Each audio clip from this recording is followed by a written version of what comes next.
Hi, this is Pat McDonald, your host for Vote for Vermont, where our tagline is listening beyond the soundbites.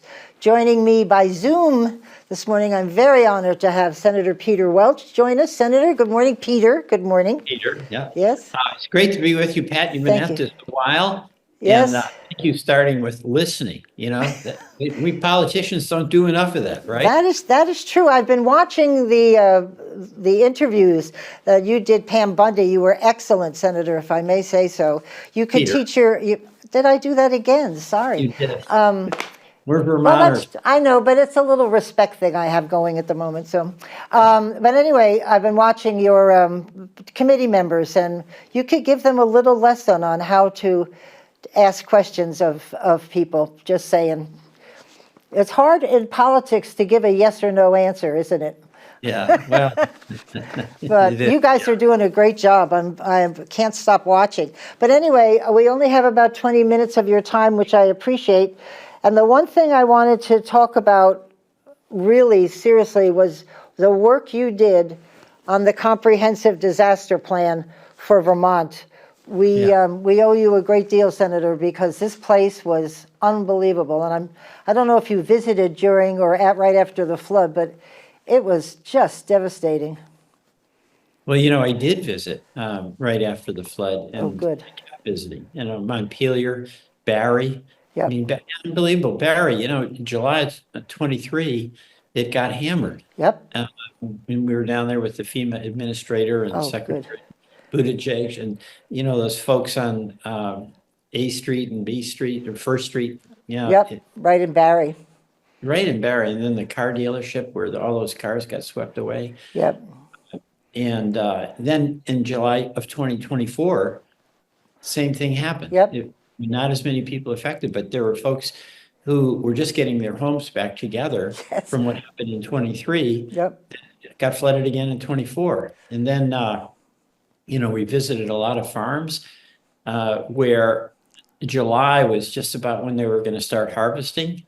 And the floods came, you know, in Hardwick and all around up at St. Johnsbury, Lyndonville, and then their crops got wiped out. Yeah. It was just devastating. You know Tess Taylor, of course. Yep. Tess's home in Barry was just flooded out, but mud, not water. Mud, just knee deep. It was, and she belongs to my church, and we all went to help her dig out. I couldn't do it. I lasted about 20 minutes. It was like cement. It's just awful, and you know, nobody has any control over over. You know, I went to Plainfield where there's a beautiful neighborhood in near the center of town. And, yep. People were in the process of fixing up their homes, adding a porch, doing things, you know, that life is about, where you're making things better for your family. Yep. And it all got wiped out. So it's really heartbreaking. And, you know, I want to say two things. One, when that happens, all of us in the community, certainly in government, have to come together and try to help. Yeah. But no matter what it is we do, if it's your home that's been flooded, if it's your business that's been devastated, if it's your farm where you've lost your crops, you face these existential decisions. Do I go back into my house? Can I? Right. Do I keep farming when it's really tough? And one of the things that we have to do, I think, is in Congress, is come to the assistance of folks where they've been on the losing side of one of these extreme weather events. So, you know, I hate it down here when it gets a little partisan, because there, but for the grace of God, go I. Right. So these floods pick Democrats or Republicans, you know, Trump voters or Harris voters. They just hit you. So I was really, really frustrated for quite a while here that we weren't able to get the disaster assistance passed. But we kept at it at our floor speech. And, you know, I remember when North Carolina, that horrible. Right. It was Helene, I think. But that was devastating. And it was in a place, Asheville, North Carolina, that's in the mountains and doesn't usually get flooded. Right. But the way the weather is working, they had a situation where the hurricane came up the valley and just parked. Yep. And rained. And that kind of happened to many of our communities like Lyndonville, when the weather systems just stalled and you got, this massive amount of rain. So, a couple of things. One, that's really tough. And the government, I think, does, through FEMA, the disaster assistance, we have to come together. And I'm really glad that we got this money. Well, Hopefully we are too, for sure, Senator Peter, sorry. It'll But help But the second, I just want to say, the second thing is we've got to get reform of FEMA. Because when I'm talking to folks like in Barry, like in Lyndonville, like in Londonderry, there's an immense amount of red tape down the line where the people who make the decisions about whether to fix that culvert or whether to authorize that buyout for a homeowner or to pay the farmer, those decisions are ultimately made for us by somebody in Puerto Rico. And what I am seeing is that the local folks, and I think this is true not just in Vermont, but the local folks know their local community, and they are really intent on trying to help as quickly as they possibly can their local businesses. So I'm trying to work with some colleagues down here to see if we can get a change in FEMA where the decision-making is much more locally driven. Oh. Okay, because the local folks have a much better capacity and sense of urgency about getting the job done. Yeah. Because when you're facing, well, like the fires in California now, you just leave. You don't bring all your paperwork that you need. And so besides all the frustration of trying to get help, you need to find all this paperwork. I was even talking about go bags, which we used to have when I was a kid. We all had these go bags by our beds. So I don't know why we did in my family, but where do you get all the documentation that you need? And then SBA at the same time was asking for information. I understand that's a stop. They're maybe relying on FEMA's information, but they need help. They've lost everything. It's just incredible. Yeah. No, it is. So anyway, I know this will be helpful, but I hope it gets done promptly. But it's what's really tough is that life goes on. When there's immediate flood, people come, they help you dig out your basement, like the test you mentioned. But at the end of the day, it might be a week or a month. People have to go back to their own lives. Right. If it's your home that's been really wrecked, it's a long, difficult financial, and then just getting contractors. If you've got to get an electrician and there's been a flood in the area, that's really tough, or a plumber. All these practical things that people face. So I think it's important for us each of us as Vermonters, to reach out and remember that neighbor of ours got hammered a year ago and is probably still pretty tough. Well, that's why we appreciated your video, because I've learned from the businesses that the last quarter of every year is their time to make money, the holidays, because the first quarter of the next year is always very slow and downtime for them. So if they don't make enough money in November, December, they're struggling, and we're hearing some maybe closing because they couldn't make it through that hump. So we were trying really hard to get people to go downtown and buy local, because it's all there. If whatever you need for the holidays, it's there. Yeah, and we all want a vibrant downtown or village center. Right. Need retail for that. Exactly. By the way, retail is so hard. I can't. The folks I meet, like in Montpelier and Barry, the hardware store, in Montpelier, the bookstore. Keeping that going is hard. Good service, good product, tough expenses. But we all love being able to walk around a vibrant downtown. Absolutely. Well, in Montpelier and Barry's getting there. They're working hard on it, but they're starting. Tough. Yeah, they're Vermont strong. That's us. So I also so thank you for all of that work. I know from your staff that you were not letting that go at all, that you were constantly working on it. So, by the way, you have a great staff. Michelle from your office, she came to visit. I'm on the Berlin Economic Development Committee, and she came the other night to talk to us. I thought, how cool, because I was meeting you today. And she was very impressive and really helped us out a lot. She's great. She used to be an editor, a journalist at the St. Albans Messenger. Oh, no kidding. Yeah, and she really followed farming, dairy farming up in Franklin County. Well, she's terrific. Well, she really helped us out. So we struggle in Berlin because we're kind of stuck in the middle of Barry and Montpelier and get a little lost in the shuffle, so we're working on it. But anyway, could you tell me, you're very involved now in Trump's nominees to interview them. You did Pam Bondi the other day, and I think you did one other person so far.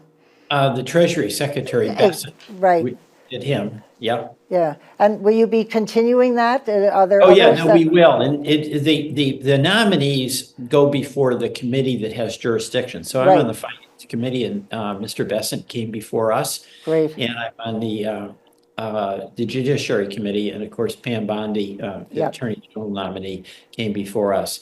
And, you know, my view on this is that those of us in the Senate who have the constitutional responsibility for advice and consent take that seriously. But I start with the proposition that even though Donald Trump, I didn't vote for him, but he was elected.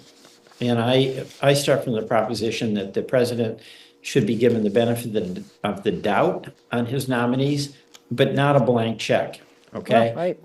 So I'll be making my decision about how I'm going to vote after the whole process is done. Yep. But I start out with that proposition that a president should be given the benefit of the doubt to get his or her team Right. in place.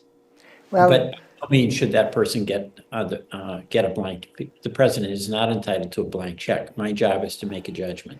well, and I think we like to hear it. I mean, I've been watching and listening to these interviews, and it's been fascinating to me to listen to the questions and what your members are concerned about. And Right. I know you've got some concerns about the Trump administration coming in because they've had a interesting last couple of years.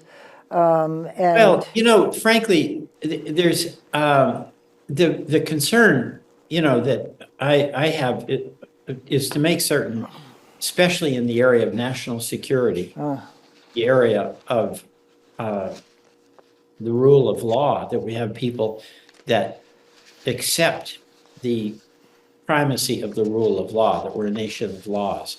That's why, you know, that's tough with what happened, you know, in 4 years ago. I was here right, on July or January 6th, right, when the mob attacked, and there's been a rewriting of history. And of course, President Trump claims that was just a peaceful demonstration, and it hardly was. And no. the thing that is always in my mind about that, you know, I was stuck in the house where when the mob was attacking and breaking the windows of the house trying to get in, and where the shot was fired, I was about 20 feet away on the floor right above it. Wow, But what I have, you know, you've got some law enforcement background. I know your family. right, Yeah, and the law enforcement folks were attacked. They were attacked. Yeah. And the last thing you wanted to do was to be getting in physical confrontation right. with fellow citizens, you know, in the capital of the United States. So I just, it's seared in my mind. How, I can see why. I found it, I don't even know what the word is reprehensible, that they breached the Capitol. That was just, I don't care Yeah. who did it or for what reason, it was wrong. And if they get punished, so be it. Yeah. They won't do it again, I hope. Right. So anyway, that, you know, it's what served our country very well is that we're a nation of laws, not men Right. or women. Right. I mean, all of that means we're all subject to the requirements of Whatever. abiding by the law. And by the way, that's what makes me so concerned about one of the Supreme Court decisions recently that gave the president almost blanket immunity for anything that the president does. Right. And, you know, I'm opposed to that type of immunity, no matter Democrat or Republican president. I mean, Right. a president is enforcing the laws and cannot be given a blank check to violate the laws. Right. No, I tend to agree. I always agree with you on so many things, Peter. Why is that? But I agree with that. They can't be above the law. Yeah. They're supposed to set the example for us. So there you go. So tell me, I love on your website, and I agree with it wholeheartedly, they refer to you as the people's advocate, somebody who works for the working man. And I totally agree with that. And I think even the bills that you've put in, the work that you've done on committee, all focuses on the people. And I thank you for that. Well, you know, what's happened, Pat, in our economy in the past 40 years is that a lot of working people have been left behind. You know, there's been like an enormous generation of wealth. But in the old days, that wealth was shared between the folks who worked in the granite sheds, and the owners of the granite shed, right? Right. And you just didn't have this huge disparity. But what's happened because of the way we've changed tax laws, with the outsourcing of jobs, with the globalization, is about $50 trillion has gone from the bottom 90% to the top 1%. And my view is that our economy works best and our society works best when people who work hard are able to pay their bills at the end of the month, you know, and that's getting tougher and tougher. And we're seeing it, of course, with the cost of housing. We're seeing it with the cost of childcare. And it's really tough for people. So I do try to focus on what will make a difference for everyday Vermonters. You know, I'll give you an example of a bill. And I got this idea from a man over in Rutland, but he wrote me a note and said he buried his father, and his father lived just on Social Security. Well, the Social Security death benefit to help you bury your lost parent is $250. Right. Now, really? Right, exactly. So he asked the question, why can't we raise that? That it hasn't been changed like in decades. So I'm working on that. But that makes a difference. If you know. Well, anyway, but I don't think you could find people to dig the hole for $250. I mean, it's so expensive. It's a couple of $1,000s to bury somebody. Well, the point here is that we've got to keep up with a focus on what everyday regular people need. I agree. So when I was doing some research for the show, I never had looked at the rules committee that you're on. There's a lot of power in that committee when you really look at what you're responsible for overseeing. It's interesting. I'm on the Rules Committee in the Senate, and I was on the Rules Committee when I first went to the House. And in the House, it was a terrific committee because every bill that is going to go to the House floor has to come to the Rules Committee. And it meant that I was in a position to put on Vermont-focused amendments on almost any legislation. Great. But also, in my first term when I was there, it meant that I got to build relationships with the chairs and ranking members of committees. And then ultimately that was beneficial to Vermont because that helped me help Vermont. And in the Senate, the Rules Committee is a little bit different because we don't review bills before they go to the floor. But the various Senate procedures we're responsible for. And of course, Senator McDonald is going to be on the Rules Committee. He was the Republican leader, and now he's going to be on the Rules Committee. That's great. So the sense of the importance. And Senator Schumer's on it. So the leaders are on that committee. Good to be. And I should congratulate you because they recently appointed you to the Finance Committee, which is a big deal. And Bernie Sanders is on with you. I was surprised that they would have both delegates are on the same committee. Why did they do that? Well, you're right to be surprised because you know why? It's never happened before. Really? Well, there has been a situation where two people from the same state were on it, but it was never two people who sit on the same side of the aisle as Bernie and I do.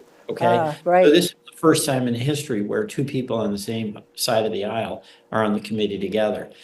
Bernie has, as you know, a lot of seniority, and he'll be a fantastic addition to the committee. It's a bit more of a surprise that I'm on it, partly because I'm also a Vermonter and because I haven't been around here for a while. But it's a great opportunity for me to be helpful to Vermont. It goes back, Pat, to my days in the Vermont Senate, because when I was in the state Senate, I served on the Finance Committee. So I feel like I've come back home. Oh, that's great. Yeah, because I was reading about when people are appointed to that committee, that it is it says something about how they view you, and that it's a big deal. So that's sort of where it's all happening. It was just funny to me, and then I realized Bernie was there, and I went, "What the heck does that happen?" But there you go.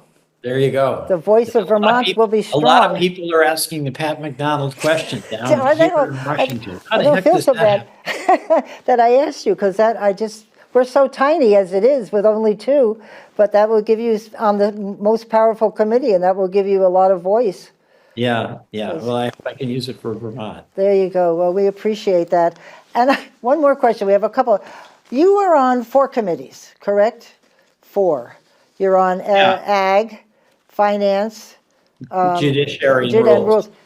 I'm not kidding. I'm being very serious. How in heaven's name do you schedule your time?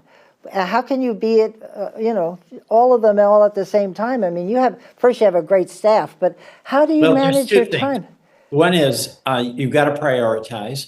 Number 2, you really do have to depend on staff. Yeah. And number 3, you hope that the committees don't schedule too often in conflicting times. Right. There are times when you can never be in 2 places at once. Right. But you have to go back and forth to some extent. But it really depends on having a very organized office here. And I'm dependent on my office staff, my chief of staff, my legislative director, and all the folks who work here to be able to do this coordination to make sure that we're efficient and we're not missing what to do to help Vermont. Well, it's very impressive. Aaron was great, by the way. I spoke to him most about the questions and stuff, and he was very, very helpful. You told me you were going to throw me some curveballs. No, I never do that, because it's your show as far as I'm concerned. And I think people in Vermont need to hear from you, maybe face to face. Is kind of a good thing to do. Oh, my goodness. It's so wonderful, Pat. Yeah. Yeah, I agree. I love it. So you're on the Ag Committee as well, and you just put in a bill. Well, I think it was in December. You put in a bill that gave maple syrup, put it on the senior farmers nutrition list. And I thought, all right, it was to help have access to seniors, that they have maple syrup. And I thought, well, how perfect is that? Well, this is a product that they can buy if they get some government assistance in buying food. Yeah. Bottom line here, okay, local agriculture really matters. You know, Yes, it we does. want to support our local farmers. And maple is a big deal in Vermont. Right? And also, isn't it wonderful if that's one of the products you're able to purchase, not just senior, but any of us. By the way, I'm like Homer Simpson. I have maple syrup every single morning. Do you really? On your oatmeal or just well, usually Margaret and I have fruit in the morning, and I put my fruit. Oh, So we'll have a banana and some strawberries and Nice. blueberries, and I put it on that. Or sometimes we have yogurt and fruit. Yeah. I'll put it there, and it's yum for me. Yeah. Well, I was from one of those New Yorkers that knew nothing about real maple syrup, and it actually took me a while to get used to it, because I did the Aunt Jemima log cabin sort of thing. Well, and you now are- I can't even think about those, because I'm so into Vermont maple syrup. But That's right. it's great. Pretty proud. And you just put in a bill. What is the senator about the Supreme Court having a Manchin? I love Senator Manchin. Senator Manchin, Yeah, he's great. Our bill on the Supreme Court is to say they should be subject to term limits, Yes. 8-year terms. Okay, we don't interfere with them on the court. They have total independence to make Right. the decisions they want. But 18 years, and they move on. They can have what's called senior status. But I think we've got a real crisis in legitimacy on the Supreme Court. And what's happened, of course, is it's, in my view, become very stacked. I really oppose a lot of the decisions they made, because I think they're interfering with the legislative function. But what's happened, and this, again, it could apply to both parties, so this is not Democrat-Republican deal, but the focus is trying to appoint somebody who is totally hardline on your point of view, as young as possible, so they can stay for decades and decades. And we need a more dynamic process in our life and in our democracy. So this proposal would mean that every president in their 4-year term would get an opportunity to nominate 2 Supreme Court justices. And what I like about that as well is that when the American people elect a president, they're voting for that point of view of the person that they elect. So, you've got Trump, he'd have two appointees. If you got a Democrat, Biden, he'd get two appointees. So I think it would take away the politicization argument. There's a lot of talk about packing the Supreme Court, getting more justices on there. Right. And I don't like that because I think there's no end to one side packs it, the other side unpacks it. Right. Constant. So I like this idea where you're given a say to the American people by virtue of their decision on who the president will be, because that indicates their preference for that point of view over the alternative. And then that can be reflected by that president in who that person nominates to be a Supreme Court justice. That makes so much sense and should keep everybody happy instead of people waiting around for somebody to get sick and pass away or something. This Right. makes a lot of sense, and that's really great. Right. I like that. I think people should like that a lot. So how are you doing on time, sir? Would you like to kind of... Just a couple, maybe a last question. I got a voter. I'll get in trouble with Senator Schumer and Senator McDonald. Senator Thune now, our new leader. Yes. Well, it's really changed there. Have you, it's going to be changing on the 20th, and have you felt that change? Well, yes, and we're all adjusting. Yeah. We were in the majority. We had Biden as president, Right. And now we have Trump as president, and we're in the minority. So everybody is adjusting to that, and it takes a while to do it. But, I've been around both in Vermont and here in Washington, where sometimes I've been in the majority, which I prefer. And Can't imagine why. Sometimes in the minority. Yeah. I survive and actually, you can still get things done. But it is a change. You're right. And all of us have to go through a process to adjust to that change and find a way to be productive. But you are an across the aisle person, Peter, aren't you? You work across the aisle whenever you can. You certainly it's kind of fun. You certainly did that in Vermont. Yeah, you and I work together. Yeah. Well, most of my friends were actually from the other side. I hung out with all the ladies from the Democratic Party for whatever reason. You had a reputation, Well, we'll have to talk about that offline. Bipartisan. Bipartisan, that's true. Just do the right thing. How can it be that hard? And I don't know, your time, what happened, how involved were you with the last election and all the screaming about Trump won? And were you involved with that, with any of your committees, or not? Well, you mean the election we just had? No, the one where Trump lost. Well, I mean, that was a horrible situation. I mean, we were not involved. I mean, that was all okay in some of my colleagues. And I'll be candid about this. The American people are the ones who decide who the president is. Okay. Right. And our job on January 6th is to just ratify who it is that, in my case, Vermont voted for. It's not for me to second guess what Vermonters decided. Right. And what happened in January 6th is that a lot of the Trump-aligned colleagues voted against certifying the election. And I regard that as terrible because it's not their decision. Right. It's people they represent. That's who makes a decision. So, that's not to say you can't challenge in the ordinary process in the courts or in the election what the outcome is, or ask for a recount. You can do all of that. But at the end of the day, you as a representative or you as a senator can't say that even though your state voted for candidate A, you don't like that outcome, so you're going to be for candidate B.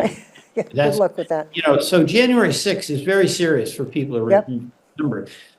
Our country has benefited by a commitment to two things, through thick and thin, through Republican or Democrat. One is the peaceful transfer of power.